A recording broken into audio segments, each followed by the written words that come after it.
Hey everyone, so we're gonna just chain up 3, double crochet at the bottom of the cup until we reach the end of the cup so we could weave in our strap. Here you're going to weave in your strap that goes around your waist. I usually do about 120 to 170 chains, but completely up to you.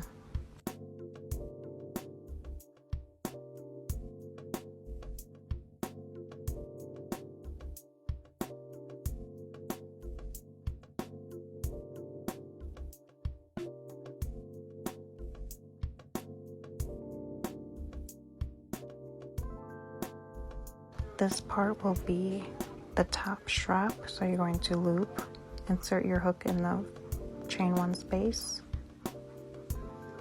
grab the loop, and pull it through.